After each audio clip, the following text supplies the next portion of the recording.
बीच में है वो बेहतरीन टक्कर है इस बार। और लच्छाराम बराड़ा है वो आरएलपी से हैं, तो आरएलपी की ओर से लच्छाराम बराड़ा है वो पहले निर्दलीय चुनाव लड़े थे और हारे थे। निर्दलीय चुनाव के अंतर्गत भी 20-22 हजार वोट इन्होंने लिए थे प्रबसर विधानसभा। और रामनिवास गावड़िया और मानसिंह केसरिया है वो दोनों पार्टियों से लड़ रहे हैं और इस बार तीनों हैं जो बीच में कड़ी टक्कर है। इनके अंतर्गत बात की जाए तो दोनों एक जाट समाज से आते हैं और केसरिया है वो राजपूत समाज से आते हैं, तो मानसिंह केसरिया है यहाँ से विन करते नजर आ रहे हैं। प्रबसर विधानसभा से मानसिंह केसरिया है वो प्लस पॉइंट में है। अगर इन दोनों के बीच में अगर टक्कर है तो रामनिवास गावड़िया है वो यहाँ से विन कर सकते हैं। जो मेन यहाँ पर विनिंग चांस है वो आपके मानसिंह केसरिया के नजर आ रहे हैं। अब बात करते हैं डेगाना विधानसभा की। डेगाना विधानसभा के अंतर्गत है वो 3 कैंडिडेटों के बीच में टक्कर है। आरएलपी लक्ष्मण सिंह मुवाल और कांग्रेस से विजयपाल मिर्धा और भाजपा से अजय सिंह किलक, इन तीनों के बीच में है वो बड़ी टक्कर है। बाकी निर्दलीय उम्मीदवार हैं जिनका कोई ज्यादा वर्चस्व नहीं है इलेक्शन के अंतर्गत। तो तीनों की बात करें तो तीनों के अंतर्गत है आरएलपी से लक्ष्मण सिंह मुवाल, आरएलपी ने इसी बार है वो कैंडिडेट उतारा है डेगाना के अंदर। और विजयपाल मिर्धा यहाँ के वर्तमान विधायक हैं और अजय सिंह किलक हैं वो यहाँ के पूर्व विधायक हैं, 2 बार रह चुके हैं और 1 बार मंत्री भी रह चुके हैं। तो अजय सिंह किलक हैं वो भाजपा की यहाँ से बढ़त बनाए हुए हैं। डेगाना से बीजेपी है वो आपके विन करती नजर आ रही है। डेगाना में बीजेपी और कांग्रेस के बीच में कड़ी टक्कर है, लेकिन आरएलपी आने की वजह से आरएलपी की जो है वो कांग्रेस पार्टी को ज्यादा दिक्कत दे रही है। डेगाना के अंतर्गत है वो कांग्रेस पार्टी को ज्यादा नुकसान है आरएलपी की वजह से, तो इसके अंतर्गत है वो अजय सिंह आपके यहाँ के डेगाना के अंतर्गत बढ़त बनाए हुए हैं। और आरएलपी कैंडिडेट हैं वो लगभग आपके 30,000 से प्लस वोटिंग है यहाँ पर खींच रहे हैं। तो वो सबसे ज्यादा नुकसान है वो कांग्रेस पार्टी को हो रहा है यहाँ पर, और भाजपा पार्टी है वो यहाँ पर प्लस में रहती नजर आ रही है। लेकिन नतीजा कुछ अलग हो भी सकता है क्योंकि दोनों के बीच में है वो कांटे की टक्कर है। स्पष्ट नहीं पता चलता कि कौन सी सरकार है वो डेगाना के अंतर्गत आ रही है। आगे बात करते हैं डीडवाना विधानसभा की। तो डीडवाना विधानसभा से भाजपा प्रत्याशी हैं जितेंद्र सिंह जोधा और कांग्रेस प्रत्याशी हैं चेतन सिंह चौधरी। चेतन सिंह चौधरी और जितेंद्र सिंह जोधा, इन दोनों के बीच में है वो यहाँ पर टक्कर बनी हुई है। और तीसरे निर्दलीय कैंडिडेट है वो यहाँ पे यूनुस खान, ये आपके बाजी मार सकते हैं। यूनुस खान, जितेंद्र सिंह जोधा और चेतन सिंह चौधरी, इनके बीच में चेतन और यूनुस खान के बीच में है वो टक्कर का मुकाबला है वो यहाँ पर होने वाला है, जिसके अंतर्गत है वो चेतन चौधरी बढ़त बनाए हुए हैं। प्लस में है वो यहाँ पे कांग्रेस सरकार है वो बढ़त बनाई हुई है। डीडवाना के अंतर्गत है वो कांग्रेस सरकार आने की संभावना है। आगे बात करते हैं खींवसर, जो राजस्थान की हॉट सीट के अंतर्गत आती है खींवसर विधानसभा, जहां से आरएलपी के सुप्रीमो हनुमान बेनीवाल है वो खुद चुनाव लड़ रहे हैं। और यहाँ पर बात करें अगर जो टक्कर है आपके देने वाली, तो रेवंत राम डांगा और कांग्रेस से तेजपाल मिर्धा और निर्दलीय उम्मीदवार के अंतर्गत हैं वो दुर्ग सिंह यहाँ पर टक्कर दे सकते हैं हनुमान बेनीवाल को। यहाँ के अंतर्गत बात करें तो आरएलपी की सीट है वो यहाँ पे निकलती हुई नजर आ रही है। हनुमान बेनीवाल हैं वो यहाँ पे विधायक हैं, अभी इनके भाई हैं नारायण बेनीवाल जो यहाँ से विधायक हैं और ये एमपी हैं अभी नागौर के। तो हनुमान बेनीवाल यहाँ से बढ़त बनाए हुए नजर आ रहे हैं और हनुमान बेनीवाल को टक्कर दे रहे हैं रेवंत राम डागा, भाजपा पार्टी के जो प्रत्याशी हैं वो बीजेपी से टक्कर दे रहे हैं रेवंत राम डांगा खींवसर विधानसभा से। और दुर्ग सिंह हैं वो आपके यहाँ पे राजपूतों के वोट है, राजपूत समाज के वोट है वो दुर्ग सिंह खींच रहे हैं। तो ये आपके सीधा सीधा नुकसान है वो भारतीय जनता पार्टी को हो रहा है खींवसर के अंदर। तो खींवसर से बढ़त बनाए हुए हैं हनुमान बेनीवाल जो आरएलपी के हैं, ये कम से कम है आपके 25 से 30,000 वोटों के बीच में है इनके विनिंग चांस बताए जा रहे हैं। लेकिन जो इस बार का समीकरण है वो कुछ अलग है क्योंकि रेवंत राम डांगा है वो आरएलपी से ही निकलकर भारतीय जनता पार्टी से चुनाव लड़ रहे हैं, तो उन्होंने कुछ ना कुछ तो किया होगा, तो ये दिक्कत आ सकती है हनुमान बेनीवाल के सामने। लेकिन यहाँ पे दुर्ग सिंह और तेजपाल मिर्धा इन दोनों का कोई वर्चस्व है वो इसके अंतर्गत नजर नहीं आ रहा है। कांग्रेस पार्टी का यहाँ पे कोई वर्चस्व नजर नहीं आ रहा है खींवसर के अंदर। खींवसर के अंतर्गत बीजेपी और आरएलपी के बीच में है वो कांटे की टक्कर है, जिसमें है वो आरएलपी प्लस पॉइंट में बढ़त बनाई हुई है।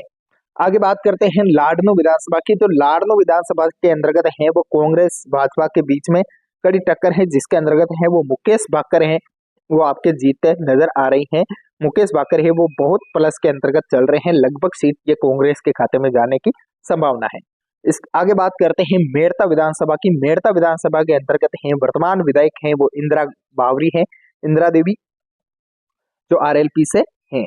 इंदिरा है वो आरएलपी से चुनाव लड़ी है यहाँ पर मेड़ता के अंतर्गत, और यहाँ पे कांग्रेस पार्टी के शिवरतन वाल्मीकि हैं और भाजपा से लक्ष्मण राम मेघवाल हैं। तो मेघवाल जो है वो आपकी यहाँ पे जाटों के वोट है वो आपके इंदिरा देवी बावरी को मिलने के पूरे चांस है, और यहाँ पर लक्ष्मण राम मेघवाल और इंदिरा बावरी के बीच में टक्कर है। बीजेपी और आरएलपी है वो यहाँ पर टक्कर बनाई हुई है।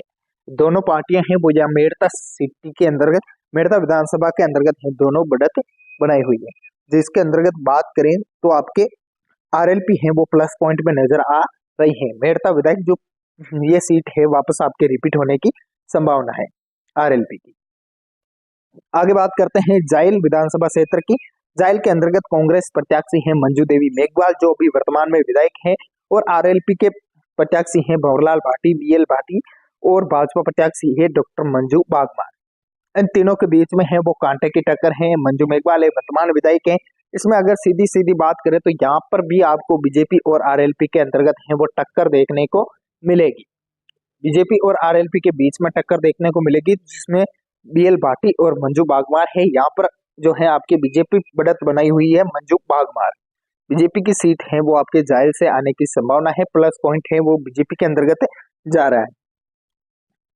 आगे बात करते हैं मकराना विधानसभा की। मकराना के अंतर्गत है वो आरएलपी के कैंडिडेट है अमर सिंह, और निर्दलीय कैंडिडेट है बाकी, और भाजपा और कांग्रेस से खड़े, कांग्रेस से जाकिर हुसैन गेसावत और भाजपा से है सुमिता बिंचर।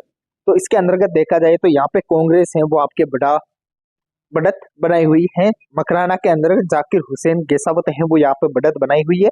मकराना के अंतर्गत कांग्रेस सीट है वो आपकी अपनी सीट कंफर्म निकाल सकती है। अब बात करते हैं राजस्थान की एक और हॉट सीट की, जिसका नाम है नागौर विधानसभा क्षेत्र, जिसमें चुनाव लड़ रही है भाजपा प्रत्याशी डॉक्टर ज्योति मिर्धा, जो पहले कांग्रेस पार्टी से चुनाव लड़ती थी, जो इसी साल है वो भाजपा के अंतर्गत ज्वाइन हुई है, और इन्हीं के सामने है वो हरेंद्र मिर्धा चुनाव लड़ रहे हैं। तो दोनों एक ही फैमिली से है वो चुनाव लड़ रहे हैं आमने और सामने, कांग्रेस और भाजपा दोनों पार्टियों से। और यहाँ पर निर्दलीय है वो हबीबुर रहमान अशरफी लांबा है, वो जो पहले कांग्रेस के नेता हुआ करते थे, जिन्होंने कांग्रेस से टिकट ना मिलने की वजह से निर्दलीय है वो उम्मीदवार के रूप में फॉर्म फिल किया था। और चौथे नंबर पर अगर बात की जाए जो वोट खा सकता है, तो वो है आपके सुरेंद्र दोतर। सुरेंद्र दोतर निर्दलीय प्रत्याशी हैं, जिसका साधारण तौर पे आरएलपी से कनेक्शन है। आरएलपी के बाद में जो है सुरेंद्र दोतर हैं, वो यदि जीतते हैं तो भी ये सीट आरएलपी के अकाउंट में जाएगी, अगर हारते हैं तो भी आरएलपी से ही ये इनका बहुमत रहेगा। तो इसके अंतर्गत है वो निर्दलीय प्रत्याशी और हबीबुर अशरफी लांबा और डॉक्टर ज्योति मिर्धा के बीच में है वो टक्कर है, जिसके अंतर्गत बीजेपी की प्लस पॉइंट नजर आ रही है। डॉक्टर ज्योति मिर्धा है वो नागौर से विन करती है। अब बात करते हैं नावा विधानसभा 2023 की। तो नावा के अंतर्गत बात करें तो यहाँ से आरएलपी प्रत्याशी है नवीन कुमार जैन, भाजपा प्रत्याशी है विजय सिंह चौधरी, और कांग्रेस प्रत्याशी है महेंद्र चौधरी। जो नावा के अंतर्गत है वो महेंद्र चौधरी बढ़त बनाए हुए हैं, कांग्रेस की सीट है वो इसके अंतर्गत आने की संभावना है। नावा के अंतर्गत है वो कांग्रेस की सीट आने की संभावना है। तो आप भी है अपना ओपिनियन जरूर दे। राजस्थान में नागौर विधानसभा के अंतर्गत जो है कौन सी पार्टी है वो जगह बना सकती है। तो इसमें सीधे तौर पे देखा जाए तो नागौर के अंतर्गत है जो आपके मेड़ता है, वहां से आरएलपी आ रही है, लाड़नू खींवसर लाड़नू से है वो कांग्रेस आ रही है, जाइल से है वो आरएलपी और बीजेपी के बीच में टक्कर है, कोई खुलासा नहीं है। खींवसर से आरएलपी आ रही है, डीडमना के अंतर्गत है वो कांग्रेस आपके आ रही है, डेगाना के अंतर्गत है जो स्पष्ट नहीं है लेकिन बीजेपी प्लस पॉइंट बना रही है, परबसर के अंतर्गत है वो बीजेपी है वो आ रही है, मकराना के अंतर्गत है वो आपके कांग्रेस आ रही है, नागौर के अंदर बीजेपी है और नावा के अंतर्गत कांग्रेस आ रही है। तो ये लगभग आंकड़ा है वो 60-70 होने वाला है, 60-40 का आंकड़ा है वो रहने वाला है, जिसके अंतर्गत आरएलपी है वो आप अपनी 3 सीटें हैं वो यहाँ से निकलती हुई नजर आ रही हैं। तीसरी सीट की बात करें तो वो आपके हैं जाइल की सीट और परबसर की सीट। परबसर के अंतर्गत है वो अगर जाट तो जो जाट पब्लिक है, जाट समाज है, वो किस तरफ